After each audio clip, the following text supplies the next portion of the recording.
This is Bill Ryan here from Project Camelot and Project Avalon, and it's 20th of February 2010, and it's my great privilege to be meeting again with Klaus Donner. And in this video presentation, it's going to be an interview of the difference, because I'm going to do very little talking indeed, maybe none at all. And Klaus is going to be doing an audio commentary on one of his extremely special, unusual and fascinating slideshows about the artifacts and the various phenomena that he has been researching, discovering, investigating personally all over the world, relating to what I think you could legitimately call the hidden history of the human race. Would you say that that's a good summary, Klaus? That's a very good summary, yes. So I'm going to step back here, and what follows now, just kick back and enjoy this slide presentation, and Klaus is going to take you through his own journey. You can accompany him on his own journey through his own discoveries. And take it away, Klaus. What are we looking at here? I can see an array of pyramids. What's the significance? The significance is that you can find pyramids all over the world on each continent. And the question is, when and who did build those pyramids? Why many of those pyramids all over the world are looking very, very similar? Another question is, did there really exist a global civilization? And I think many of our researches are really telling us that once upon a long time a global civilization existed. But how many thousands of years ago, we don't know. Most of the audience of Project Camelot may know about the story of one stone pyramid building found in 1984, 25 meters under the sea level in Japan on the island of Yonaguni, which is the southeast Japanese island belonging to the Ryukyu island group. And there is still a struggling of some international archaeologists who are saying that these monuments were done by nature. But my friend Professor Masaaki Kimura did several years since then researches not only on this monument, but also he found several others close by. On the right side down you have a model, and one thing nature is definitely not doing on top of two platforms of this monument. There is one huge stone turtle and one huge stone bird like an eagle. Nature is doing many things, but not such a precise, perfect monument. And the question is, where are all the stones? If nature would have done it broken down, where are those stones? There are also streets, and there was also found a stone stadium like a Roman Colosseum with stone seat rows and stone stairs. Nature is great, is doing many, many great things, but not such perfect buildings. Here you have the huge stone turtle, and you can see also how small is a diver against this big monument. Here you have one street with stairs going up. Here again a very close-up picture just to recognize the size of this huge monument. Here you can see some world maps. On the top, on the right side, you can see the Piri Reis map, which was used already long time before Christopher Columbus came to America. And you can see how perfect this map was already in the beginning of the 16th century, showing part of Europe, of Spain, Portugal, part of Western Africa, and also part of South America. We do not know until now who was able to make such a perfect map already centuries ago.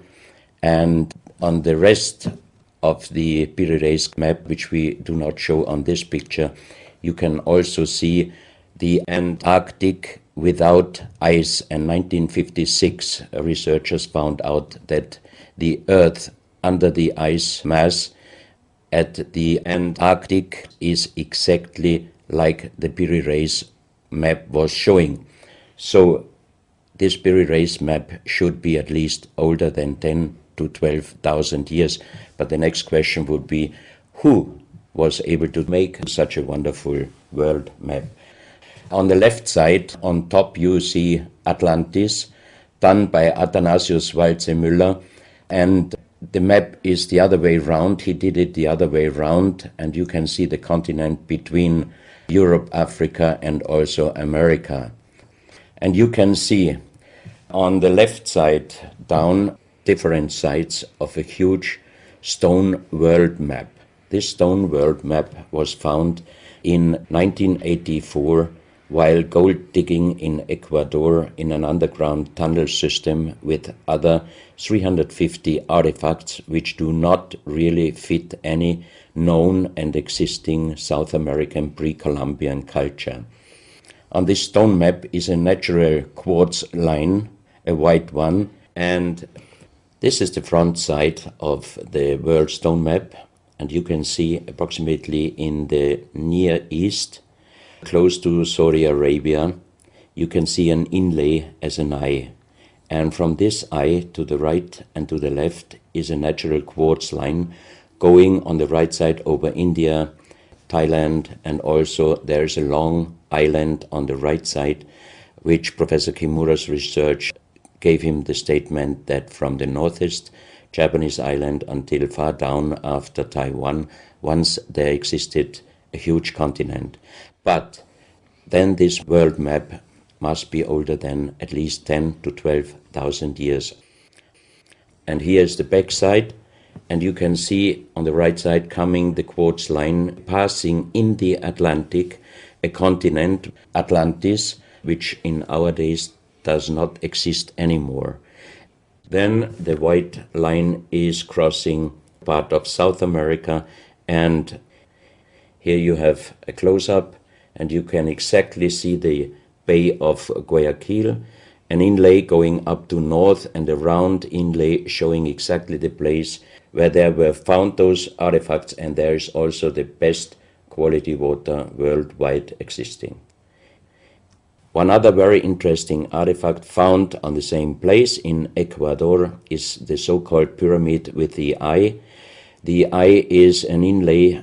The stone is gray and white, and you have 13 steps, and it looks exactly like the pyramid with a shining eye on the $1 US.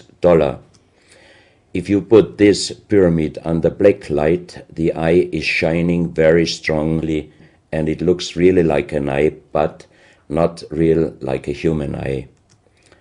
Here you have a close-up of the eye, and you can see the colors of the inlay. On the bottom of this pyramid, you have the inlay in little gold plates showing the Orion star constellation, and you have unknown writing. The translation of Professor Kurt Schildmann, who was the president of the German Linguistic Association, and he was perfect in more than 40 languages. He was able to translate this writing. He called it pre-Sanskrit because it is older than the oldest writing.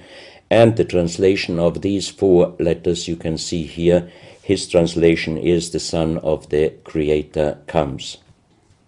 As we found the same writing on stones in certain countries like Ecuador, Colombia, Illinois, United States, Clausel, France, Malta in the Mediterranean, Turkmenistan, Australia, and in southern Calabria, Italy, just a few years ago. Always there are stones and ceramics, terracotta, with the same writing.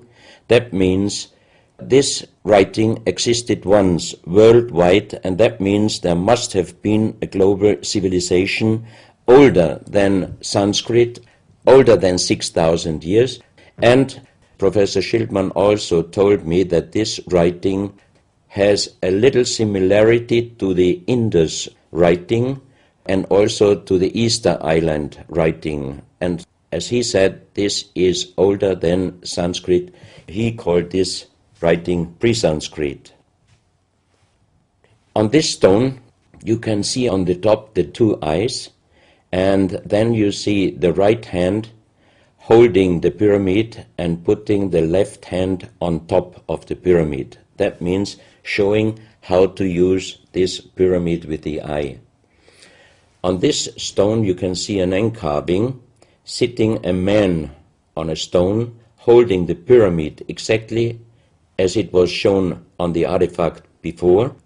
From his eyes are going rays out, and on the right side you see two bowed persons. On his head he has something like a small helmet, and from this helmet goes up like an antenna to a strange object over him. And here you have the photo of the discovered helmet.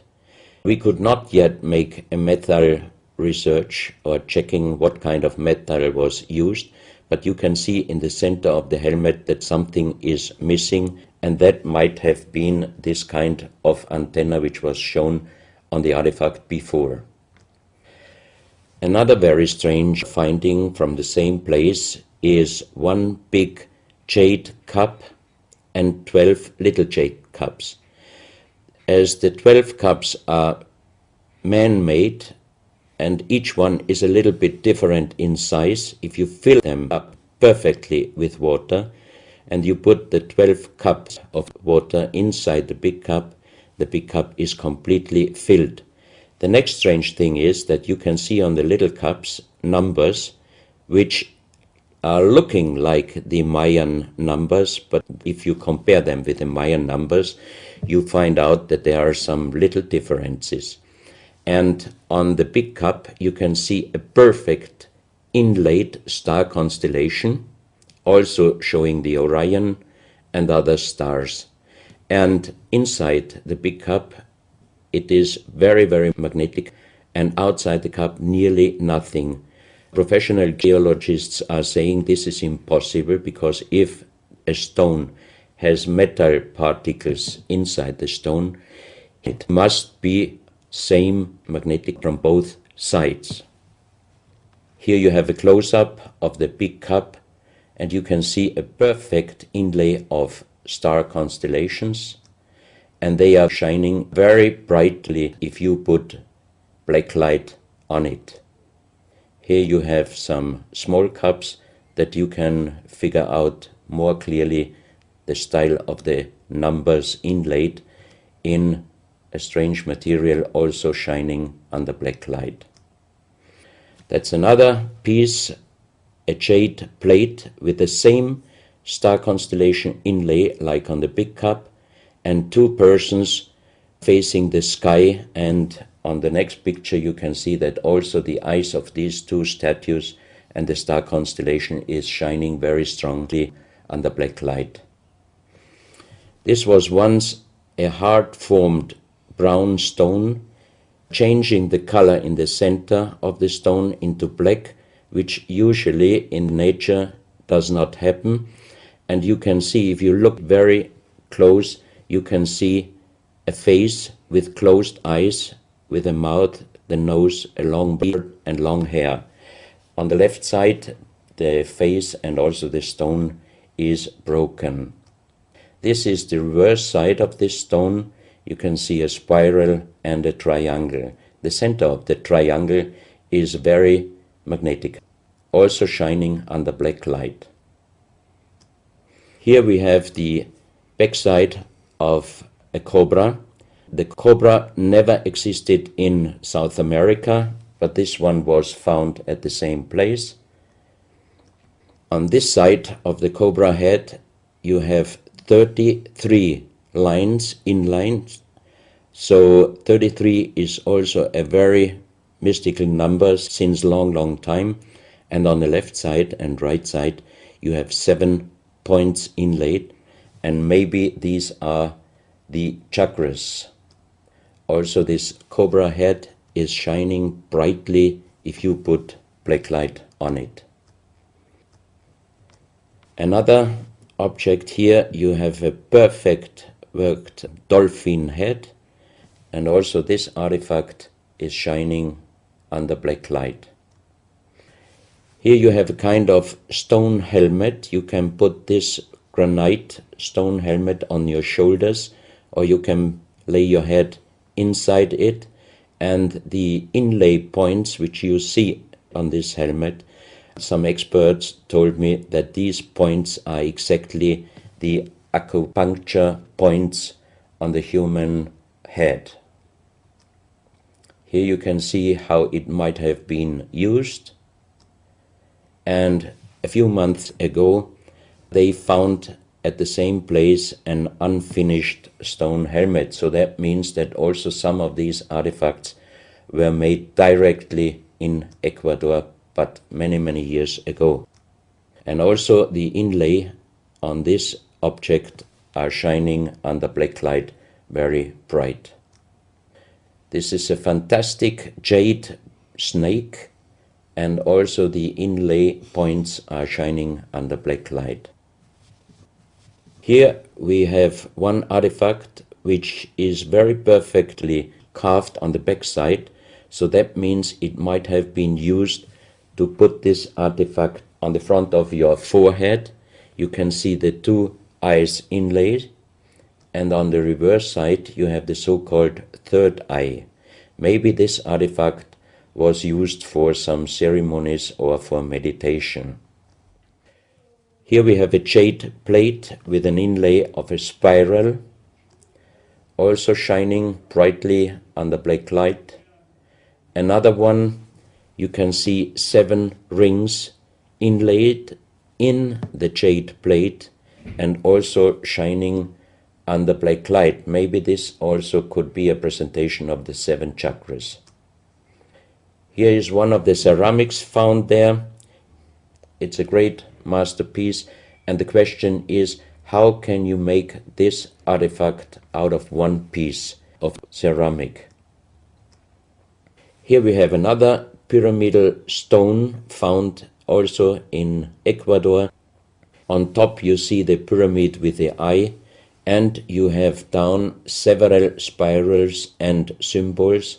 Some of them are very similar to the churchward Nakal plates, which he found 1880 in India, and the translation was talking about the sunken continent of Mu. This is a marble with another inlay of a spiral, also shining very brightly under black light.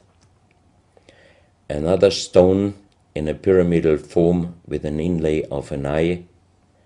Here you can see again the pyramid with the eye, and on the bottom you see the Orion star constellation, the 3 Orion stars, which might focus us to the 3 pyramids in Egypt. Here you have a ceramic statue. You can see the style of sitting is not real pre-Columbian style. It looks like the lotus seat from Asia.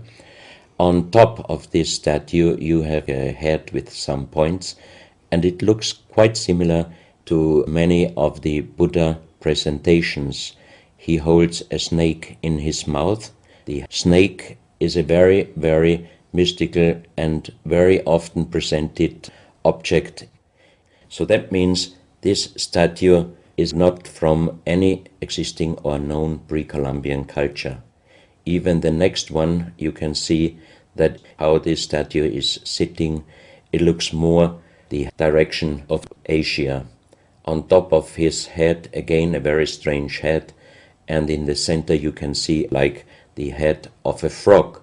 Also the frog is a very mystical animal in old South American pre-Columbian culture, but also in Africa and also in Asia. Here another ceramic statue holding a kind of plate in his left hand, and it looks also not really pre-Columbian culture. This is another very strange artifact holding a stick with a snake. Again we have the snake here, and the question is where and who this statue was done. This is a photo of the Altiplano in Bolivia. Archaeologists and researchers found out that at least before 4,000 years, there was happened a very big impact in Argentina. And the shock wave of this big impact destroyed many stone buildings in the Altiplano of Bolivia.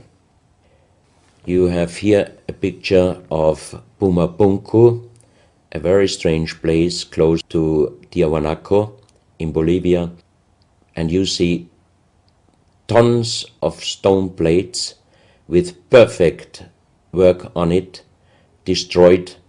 Maybe this was the reaction to the big impact in Argentina. Here you have my friend Giancarlo Bonfanti, Italian researcher, in the center of the so-called Sun Gate in Tiahuanaco in Bolivia. And some researchers write that the figurines on top of this side of the Sun Gate are showing the Venus calendar.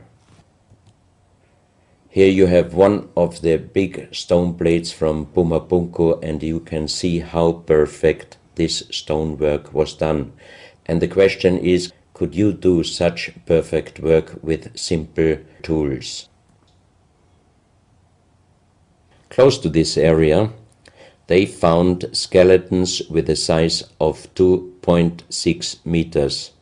And the picture on the top shows you the skull of one of these skeletons, and it looks like it is deformed, but definitely these skulls are not deformed. They are natural style, like an egg. On this photo you see how strong the jaw of those skulls were. This is a front view, and the most interesting photo is this one, because you can see that the top of the skull does not have the three plates which we have as Homo sapiens, and that shows us that these skeletons are not Homo sapiens. What we might be able is doing a DNA check and an age dating on these skeletons, because we are very much wondering what kind of humans did exist long time ago and how long ago. On the next pictures I show you some artifacts found close by the real giants, and when I first time got this mask in my hands, I tried to look through the two eyes. At that time I didn't know that they were belonging to 2.6 meter skeletons, and I was just wondering, why did they make masks where you can only look out from one eye? But after knowing that those people were over 2.5 meters, I could imagine that their skull was of course bigger than our skull, and that's why these masks were for us oversized. That's another mask from Bolivia, another one with very wonderful encarving, many spirals and many symbols, which we also found in many other cultures. This is a very heavy stone figurine, and again here you can see on the top the head of a snake going down on his backside. This is the reverse side. You can see again the snake. So that means the snake must have been a very, very important animal in the past of our history. Here you can see a stone flute. The strange thing is that the vibration of the sound of these stone flutes is exactly the same as our brain waves. So that means maybe those flutes were used for meditation or for healing purposes. And each two holes are connected perfectly with each other. That means you can make perfect holes into this very, very hard stone, but how you connect with simple tools the two holes on the bottom, this would be, even in our days, a very difficult work to do. Because it's in the shape of a U and it curves around inside the stone. That's right. And with simple tools you are definitely not able to do such a work. And even the holes are very precise. This is the form of a boat, and you have 3 flute pipes at the end. Here you can see how perfectly they were made. This is another flute, very small. You can use it only with very soft blowing, and the sound is like the sound of the dolphins. This is an artifact where we do not have any idea for what purpose it was used. Now we are in Colombia. On the next few photos, I show you very strange artifacts from Colombia in South America. The most famous industrial designer and architect in Colombia, Professor Jaime Gutierrez, is collecting strange artifacts from his country already since centuries. His most important piece is the so-called genetic disc. Here you can see a disc made out of lyddite, a very hard stone. It's nearly the same hardness as granite, but the structure of lyddite is like leaves, so it would be quite impossible to make the same disc in our days out of the same material. The diameter of this disc, we call it the genetic disc, is about 27 centimeters. And on this disc you have several things presented which usually you can only see with a microscope. For example, on the left side, around 11 o'clock, you can see one egg, human egg, without, and another with spermia. On the right side, at approximately 1 o'clock, you can see some spermias, and then you have several very strange presentations which we could not explain.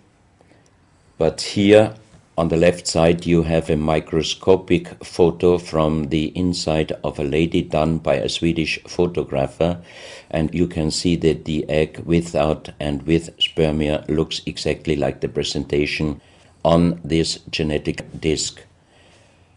On the reverse side you have on top several presentations of fetus in different size, different age, ending up with looks like a little child.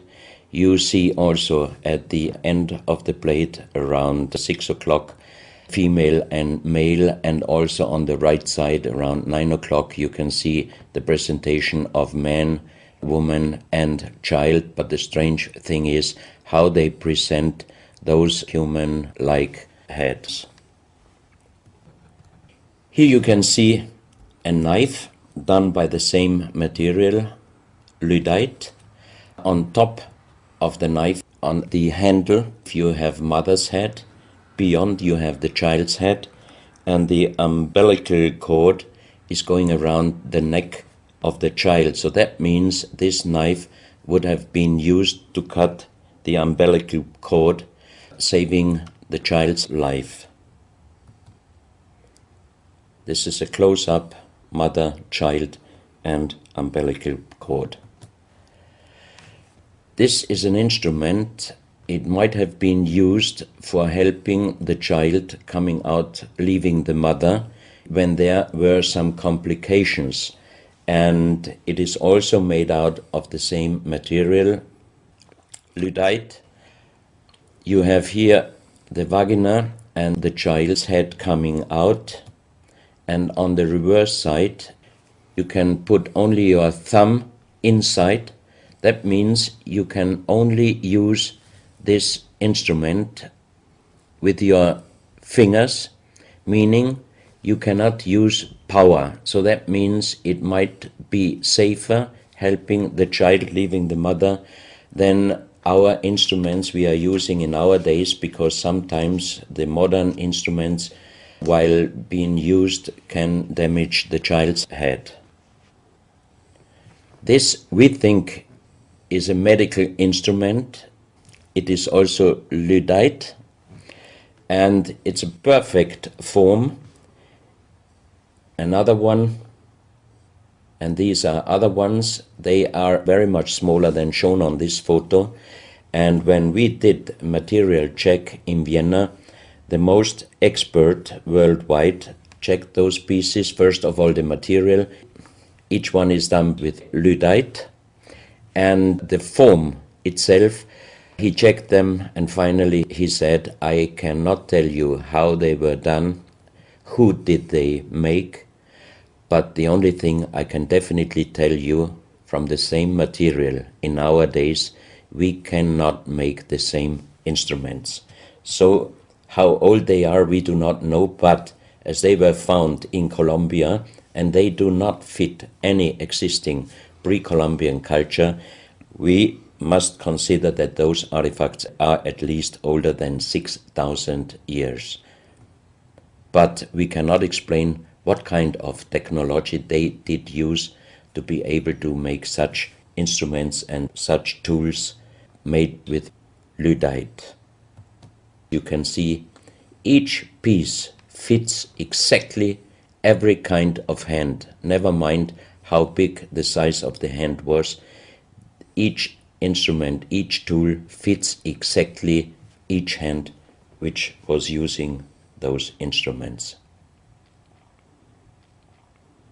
This face looks a little bit like the Maui, the big stone statues from Easter Island. Here you have a close-up. This, in joking, I call it the dentist chair. Perfectly done, but again, same material, lyddite. And the strange question is, why, if they could make such perfect figurines out of this very difficult material, why did they show the human face always with big round eyes and a little nose and a big mouth? There is no real explanation possible. This is again one piece from Colombia, lyddite. On the front side you see the mother holding the baby, and on the back side you see the man with armors, most probably for hunting. This stone figurine was found in Colombia. It looks exactly like the Maui statues from Easter Islands, but it is only about 30 centimeters in size. This is another masterpiece of stonework. You have on both sides presented one bird, but if you look at the front side, you can see that the two birds presenting a face, and on the left side, between the bird's head and the wings, you see again this unknown writing which we found on stones from all over the world.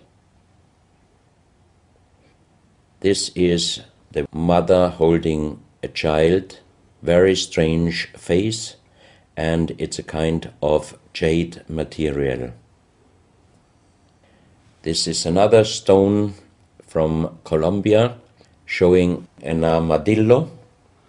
On top of the armadillo you can see a strange face with long ear and two horns on top. On this artifact you can see a smiling face on top. You have two triangles on this side, and on the other side, on the right side, you have a face. Again, the animal face on the right side, and some unknown symbols. And on the bottom of this object you see an animal, looks like a crocodile. Now we are moving to Guinea, West Africa, very close to the border with Mali. They found on a huge granite mountain the half portrait of a lady done in granite stone, and the size of this statue from top of the head until the middle of the torso is exactly 150 meters. So this is a real big question. who might have been able to do such a huge granite half-portrait in a mountain at least 10 to 12,000 years ago, because the Italian geologist Professor Pittoni was on the spot. He did these photos and he checked the earth on the bottom of this mountain, and his calculation was that this stone monument must have been done at least 10 to 12,000 years ago. But then we have the real big question: who could have been able to do such a big stone monument? Even in our days, it would be impossible, or at least it would cost so much money that it would never be able to do. And if you look at the close-up of the face, some experts told me that this face definitely is not European, but also, of course, not black African. It must be either South American or Asian culture. But then again, we are at the point 10 to 12,000 years ago. It might be the civilization, the lost civilization from Atlantis. Close to this area in Sierra Leone, Professor Pittoni was in charge of diamond excavations. And as he heard in this area a legend about Allah was angry with some angels, and he put them into stone and throw them to the earth. He put the sky, also made it into stone and throw it to the earth, and he put the stars and throw them to the earth. The legend says that the sky you can see on this stone, they call them sky stones, sky blue stones found in this area under the earth.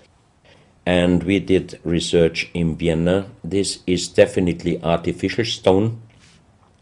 It's not a natural stone, and all the material could be found, but the only thing they could not inform us is what kind of color did they use to get this real sky blue color. The stone figurines found from 20 meters down to even 50 meters. Professor Pittoni always took some organic material from the finding place, and the age dating of those stone artifacts are from 2,500 years up to the oldest one, 17,000 years. Here you have a granite stone, so-called nomoli, stone nomoli, with very nice encarving. Here you have a man sitting on an elephant, as there are also the legends of giants all over Africa. You know how big is an elephant. It's a wonderful stonework. It's very hard and very heavy. There are also some artifacts showing half human or human with the head of a reptile, holding a kind of pot in their hand, and they could put something inside this pot, and also on top of several nomolis there is a hole for putting something inside, and most probably they were used for ceremonies. Here you have a kind of animal. It looks like a dinosaur, and when Professor Pittoni found this statue, it was making a strange noise. So he opened the statue, and they found inside the small black ball you can see on the bottom of the statue, and this was iron material. When we did the research on this artifact, and especially on this metal ball, next morning the professor called me and told me that somebody must have done a bad joke to me. I asked why, because the result of the research was this metal material is chrome steel, and chrome steel was found first time at the beginning of the 20th century in Austria. That means it was impossible inside a statue with the age of approximately 17,000 years.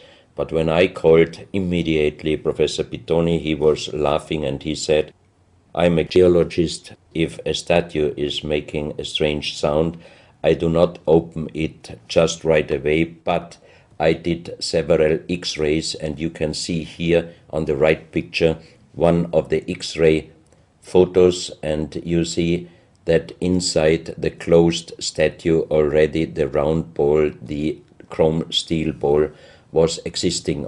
On this X-ray photo you can see exactly, and also Professor Pittoni saw that this statue in former days already was opened but perfectly closed again, and he called a specialist who opened it exactly concerning this photo, the small stone ball which was closing the hole inside, and you can see that the metal ball was already existing. Some of you might have watched several pictures, photos on the internet of giant skeletons found in desert, in India, in China and other places. Most of those photos were competition photos to present Photoshop. Perfectly done. I also was quite impressed when I received first time one of those photos, but these photos I'm showing you now, they are definitely not coming out from a Photoshop competition. These photos are real skulls and skeletons. This skull was found in a tunnel system underground in Colombia. The skull is dated up to 11,000 years. The skull is bigger than normal skull, and the front teeth of the jaw are lined up in a different way than our teeth. Something that occurs to me here is that there's a very strong, pronounced jaw. It's a very prominent jawline, very prominent chin. And here you see a photograph that was shown to us by a Project Camelot insider. Now, this isn't a real photograph. This is a scene from the old Arnold Schwarzenegger movie Conan the Barbarian. And what you're seeing here is a special effect on the actor James Earl Jones. The critical thing here is the shape of the jawline. Our witness, who had spent time with the Anunnaki in real time, in the present day, said that one of the things that characterizes them, besides their size, which he says was 8 or 9 feet tall, he said they're very large and they're very strong and they look larger than that. But that's round about their height, which matches exactly the 2.6 meters that Klaus has been talking about. He said this is a very prominent, strong jawline, and this is what strikes me about these skeletons, these skulls here that we're looking at right now. Didn't know. No, you need to know this. Back to Klaus. So once again, here you have a very old photo done in a museum in La Valletta in Malta, and it shows several long skulls, and the explanation is deformed skulls, but they are very long, going to the back. This is one of several very, very strange skulls. They are presented in a small museum in Ica in Peru. Ica is located close to the famous Nazca lines, and the museum is called Museo Maria Reiche, the German lady who was researching her whole life about the Nazca lines. And in this museum you can see the most strange skulls I ever saw, all found in this area close to the Nazca lines. So the question is, what kind of humans were living there, and how did they get those skull forms? And especially this one, definitely several doctors and experts told me it would not be possible to create such a kind of deformation, because through deformation you do not get the double bone material on the skull, and on this skull even you have particles of the skin and hairs, and I think it would not be difficult to do a age dating and especially a DNA analysis of this skull. On this picture I show you some legendary skeleton forms of giants.